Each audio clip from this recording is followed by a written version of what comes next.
Oled sa kunagi mõelnud selle peale, et mis üldse on emotsioon?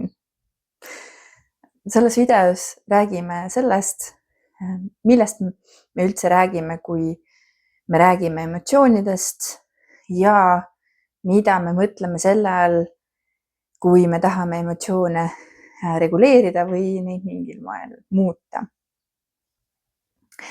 Nüüd, me kõik teame, mis on emotsioonid. Me oskame neid nimetada, me kogeme neid sageli. Aga kui hakata teaduskirjandust lappama, et siis tegelikult meil ei ole isegi psühholoogias ega üldse mingisuguses valdkonnas ühtset definitsiooni, millega kõik teadlased tingimata nõus oleks.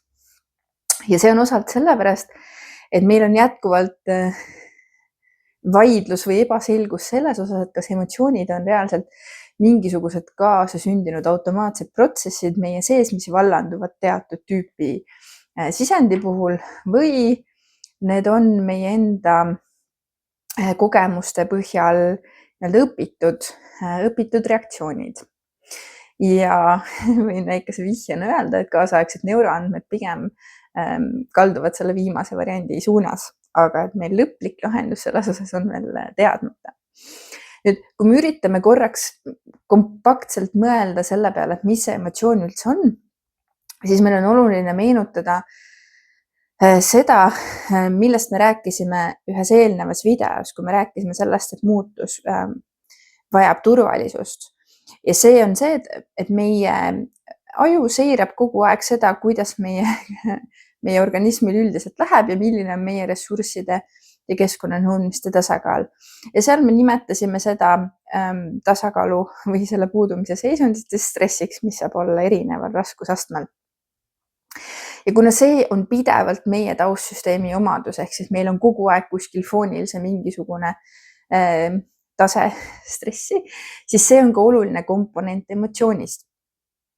Nüüd, kui me mõtleme sellise nii-öelda kaasaegse neuroteaduse põhisele emotsiooni käsitlusele, siis emotsioon on selline spetsiifiline eristuv seisund, mis tekib sellesama info põhjal, mida meie aju seirab, sellest, mis see ressursside ja keskkonnanõudmiste tasakaal on ja tekib eelkõige siis, kui me anname sellele infole või sellele, mis parasjagu toimub, pärast seda, kui me oleme seda teadvustanud või märganud ilmselgelt, mingisuguse sotsiaalse tähenduse selles keskkonnas, kus me toimetame. Ehk siis sellel on justkui mingisugune olulisus, kas meie sotsiaalsete suhete, meie toimetuleku, meie enda tulevikuplaanide, mille iganes suhtes. Ja see tavaliselt käib või sisaldab endas nii seda tunnet või kogemust, mida me oleme harjunud emotsiooni all mõtlema, kui ka mingisuguseid nii-öelda käitumisjuhiseid või automaatseid käitumisreaktsioone, mida me tahaks selle info põhjal teha. Ja me oleme, eks ole, harjunud enamasti mõtlema emotsioonidest kui sellistest väga erineva värviga seisunditest, eks, et viha on selgelt teistsugune emotsioon kui, ma ei tea, kurbus või rõõm.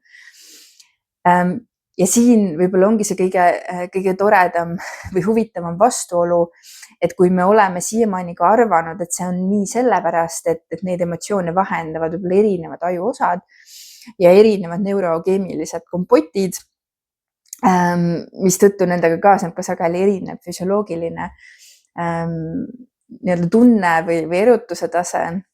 Sest jälle, eks ole, viha puhul me sageli tunneme seda, et tahaks minna teha midagi ja kurbuse puhul pigem seda, eks, et ei tahaks midagi teha ja tahaks teki alla ära peitu minna. Et siis, kui me tegelikult vaatame seda, mida meil ajuandmed näitavad, et siis nendel erineva värviga emotsioonidel puht füsioloogiliselt ajuaktiivsuse, aga ka tegelikult sellesama neurokeemilise kompoti ja füsioloogilise kehareaktsiooni mõttes ei ole nii väga palju midagi erinevat, kui me ise just ei keskendu spetsiifiliselt nendele erinevatele osadele ja sageli ühe emotsiooni nii-öelda grupi, selle rõõmukompoti sees võivad need reaktsioonid olla oluliselt erinevad, olenevalt sellest, miks me rõõmu tunneme.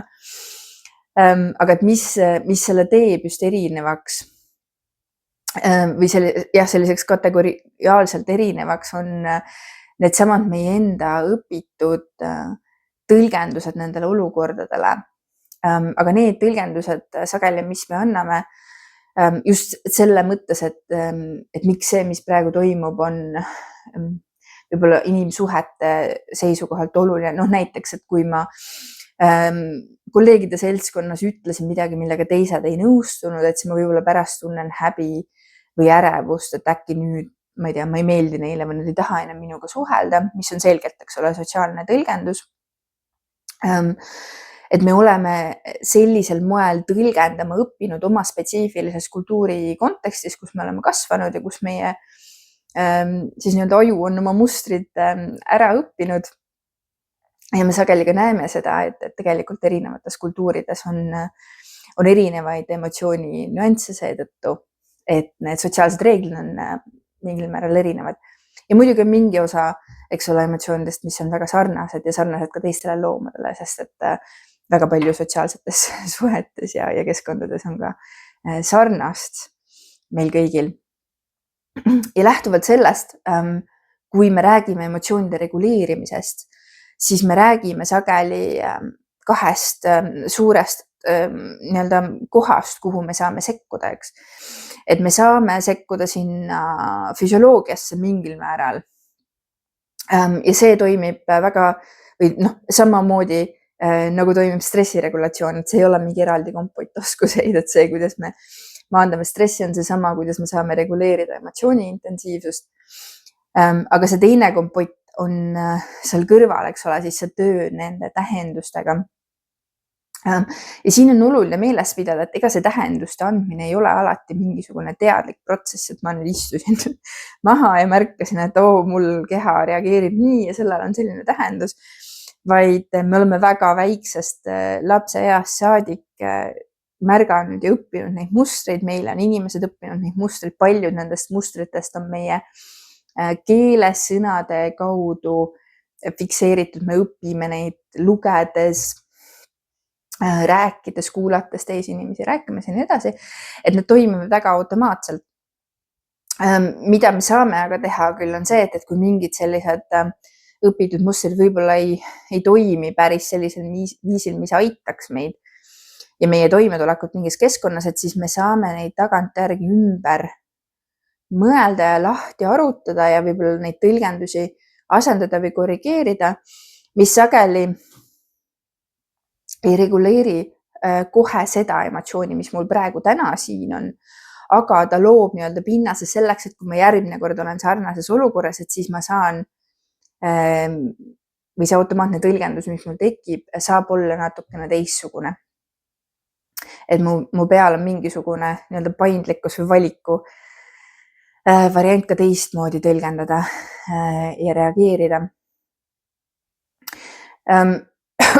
Ja see on oluline asi, et me ei unustaks kumbagi nendest komponentidest ära, sest jälle me ei saa minna kohe sageli nende tõlgenduste ja nendega töö juurde, nii kaua kui me ei suuda seda füsioloogilist erutuse ja stressitaset reguleerida, sest nagu me selles eelmises videos rääkisime, inimene ei õpi selles erutuse seisundis ja samal ajal meil jääb sageli väheks sellest, kui me reguleerime ainult seda füüsilist erutust ja selle emotsiooni intensiivsust, sest see ei muuda seda, kui